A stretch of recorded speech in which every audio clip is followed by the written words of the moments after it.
Right, Thomas, thank you for taking the time out with TTW World. We're here in this fantastic showroom here in Denmark. Absolutely amazing. How long has this taken you to put together? I think it took most of the summer and a little more than that actually.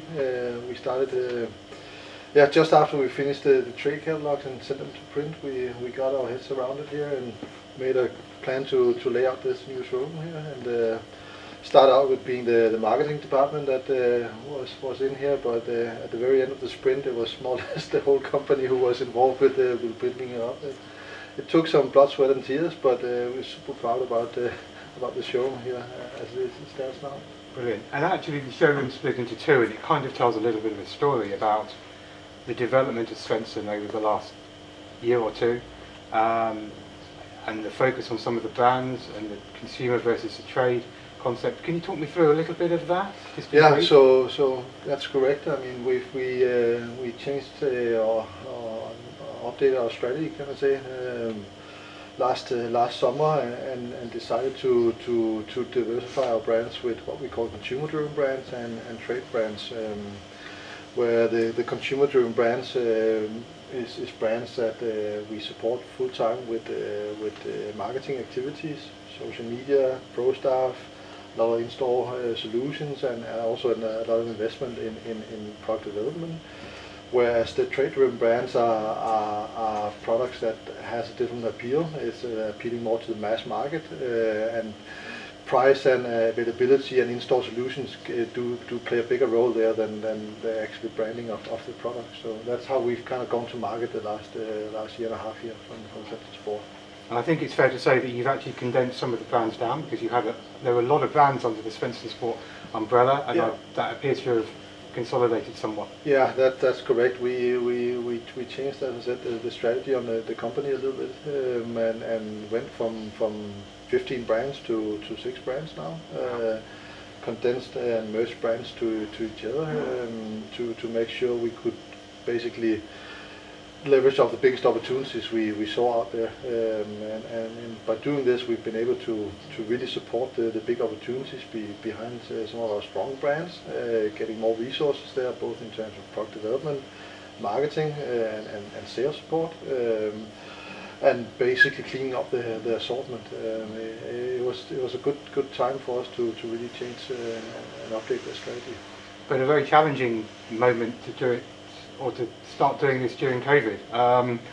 That must have had its challenges and must have been quite interesting. Yeah, there was a lot of background work being done from the whole team to really analyze the numbers behind each brand, SKU by SKU, basically going through where does each SKU fit in, is there a complementary SKU, and cleaning up the assortment. But what we actually ended up with was can I say, a better assortment, a more clean assortment, with actually leaving us space to explore new opportunities.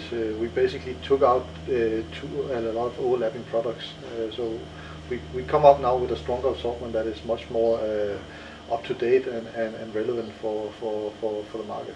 Brilliant. And I guess that means also that now that hopefully we're coming out of some of COVID, and we can see a lot of movement and a lot more understanding of what you're doing, that must bode well for the future. You must be very excited. No, we're pretty confident about the strategy we've put together now.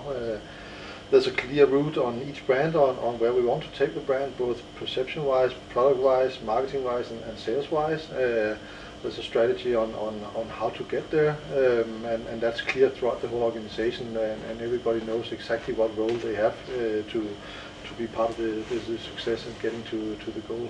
And with the uptick in numbers of anglers as well, certainly in Europe and probably globally, that must make your strategy a little bit easier to understand, in that you've now got more people to go at, hopefully. No, there's no doubt that COVID has given the industry a boost.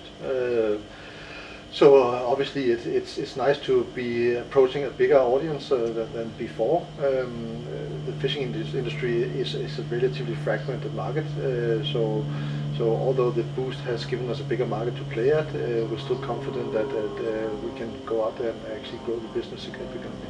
And hopefully as well, the showroom will give a lot of visiting retailers some real inspiration to get behind the brands even more and use some of this amazing kit that you've developed and Yeah, created? that was the main idea here. We want to inspire, our customers, clients, and associates to come to our showroom. We want to give them an experience. While at the same time we also we wanted to make it possible for them to actually achieve it. So basically everything you see in the showroom here is solutions we offer to the dealers. The only thing is IKEA lamps, where people have to go there and buy a lamp. But apart from this is actually built from everything that we have designed from scratch, product and in-store solutions, and that's something that makes it possible for the dealer to associate with. Brilliant, and I guess as you say, moving forward, the dealers are going to be already have been very impressed and will continue to be very impressed by what you're doing, as well as all of the innovations that you've got in terms of tackle and the brands. Yeah, we think this whole in-store presence, that really is something where we see the industry changing. We think it's important not only to deliver good products, get them into the store. We need to make sure there's a good presentation of the store in the store to make sure people get an experience when they meet our brands, and then obviously make it easier for the retailer to do business with us, supporting the sell-out shop by displaying the products correctly. Brilliant. Thank you, Thomas. That's fantastic. Thank you very much. You're welcome. Thank you.